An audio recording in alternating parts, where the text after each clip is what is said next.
Alrighty! So, you see the title, you know where this is going.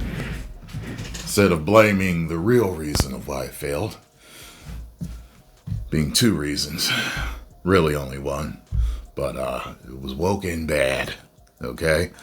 Most things that are woke are bad, 99% of them. You know what?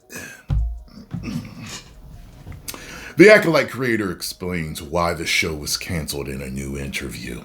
After mostly staying out of the spotlight for the year since the cancellation of the Acolyte, series creator Leslie Headland finally divulges more about the divisive Star Wars series in a new interview with The Wrap. Now, I watched the whole thing. We all know it was trash, but there were some jewels in there. There was something that could have been salvaged. It should have been about Smilo Ren. He was like the breakout of it. He was the best part of it. It should have been about Smilo Ren. They had something there. But they destroyed it with the power of many. Yes, yes. Headland explains that the making of the Acolyte was always a major risk. Quote, it was a new part of the timeline. It was all new characters. It was a part of the lore where you couldn't use a stormtrooper. You didn't have the reference of the politics and the war that Tony Gilroy had brilliantly exploited in such a genius way in Andor. But all the iconography and all those visual references are original trilogy references. And our references were the High Republic novels and the publishing initiative. And then the prequels, specifically with the lightsabers. For many, the risk didn't pay off as the Acolyte was met with mixed reviews from fans and critics. Mixed. I also think that any gripes creatively with the show are completely valid. Headland remarked, that's people's reaction. It's usually their reaction to their own reaction. And like I said, the show was always a risk. It's the old adage of the first one through the wall is the bloodiest. Headland addressed what her experiences were like seeing the show be attacked by people in the media, including those in Star Wars media. Here we go! And here we go. Quote, I was not online. Well, that's smart putting out something like that. It's good for you not to be online to read that stuff. Headland said, however, I am a Star Wars fan, which means I have always been since the launch of YouTube. Well, then, if you're a fan, you knew that this would be major backlash making something like this. Part of the Star Wars recap criticism fandom community was, see, these guys I've known for years and years. So when I got the information from others about what the weather report was, there was real concern from friends of mine or coworkers of mine that saddened me. I also was like, I know who these guys are. You don't have to tell me who's talking about it or how bad it is online. I know exactly who they are. I supported them on Patreon. There are some of them that I respect. There are some of them that I think are absolutely snake oil salesmen, just opportunists. Then, of course, there are the fascists and the racists. I can't even talk the racists. So it runs a gamut. It isn't one thing, just one thing or the other.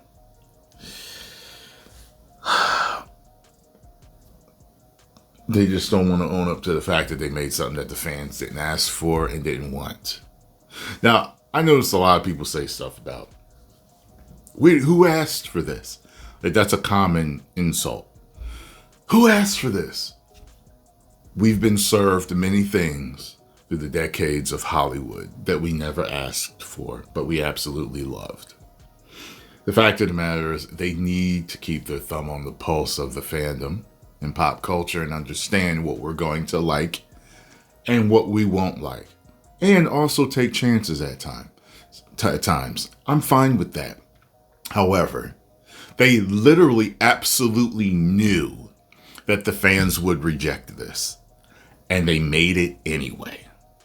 With that, that's just the karma coming back. It's like, okay, put out something they don't want. They're going to show you they don't want it. You know what I mean? That's it. It's really a simple formula.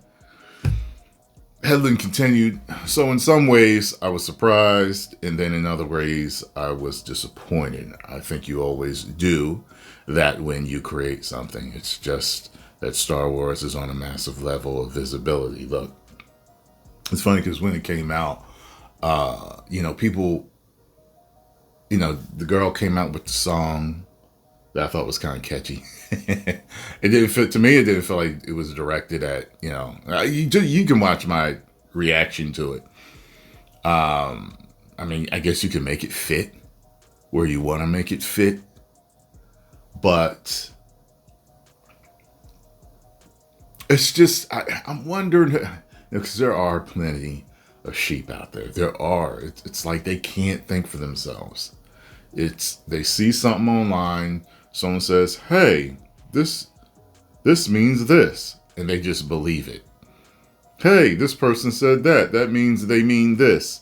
They did this means they mean that. They just listen to any narrative fed to them, and they parrot it. I told y'all sometimes it's like I'll make a video, and usually it'll be about something popular going on.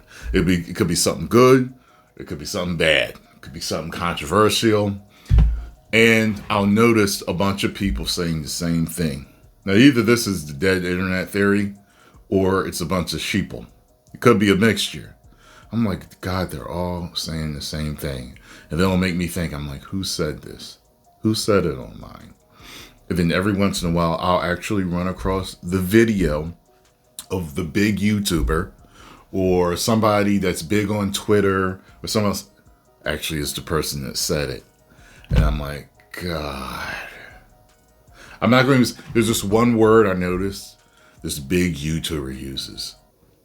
And I started seeing it in my comment section, like a lot. I was like, what the hell? I'm like, oh my God. And I don't like that he uses the word. It's not even a controversial word. It's just, there's something that he has put into his vernacular to use. And I think it's stupid. And I'm like, God, they watch him. They watch him because he started saying it. Now they're kind of, oh my God. It's just, some of the stuff is just so irritating. The parroting. It's, think for yourself. Make up your own stuff. When the show was canceled, just 2 weeks after finale aired, Leslie Hedlund says she was not surprised by it. You shouldn't have been surprised once you made it. Once you thought to make it, you shouldn't have been surprised. Hey, I want to put all I can into this first season of stuff that they don't want. Because I know the first season is going to be canceled. That's all he had to do. I think I was surprised at the swiftness of it. You were surprised? Either she's working, they can wrestle and they call it a work. When you're cutting a promo, you're being your character. Either she's working it or she truly lives in some type of bubble to where she doesn't understand what the fans want.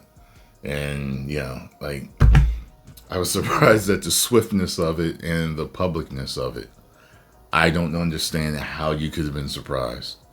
I was surprised by how it was handled. But once I was getting particular phone calls and the reaction and the criticism and the viewership, I felt like, okay, the writing's on the wall for sure. Well, here's the thing I would tell her. If I were her, I would make sure I'm online more and looking at all the things, like I've told, look, over the years, I've been right way more than I've been wrong. Okay. I think my being right record about these things, about these movies, about these television shows, about these video games, being successes or not, and stuff like that, and what the fans want, I think I'm at like 98%. There's a couple of things that have come out where I would surprise me. I'm like, I actually liked it. It was actually damn good. But the majority of the time, whenever we as the fans are worried about something, it ends up coming true. The majority of the time. So I would make sure I'm online, looking at Twitter, looking at YouTube. And over time, through osmosis, it's going to flow into her. You know what I mean? She's going to start to understand the fans. And then she might be able to make something that the fans truly embrace. Hedlund stated that the understanding of the show's viewership was a little muddled for her. With Star Wars, you're not just measured within the marketplace that you happen to be in at the time. You're measured against every other Star Wars show. Well, that's true. Whether it's fair or not, it's just people are going to compare, because Star Wars is, such a huge thing. But everything gets compared to something, With Darth Plagueis making a cameo in the finale, and May and Kamir teaming up, the Acolyte certainly left off on a cliffhanger. Hedlund revealed that she had started to develop new ideas for season 2 before the show was canceled.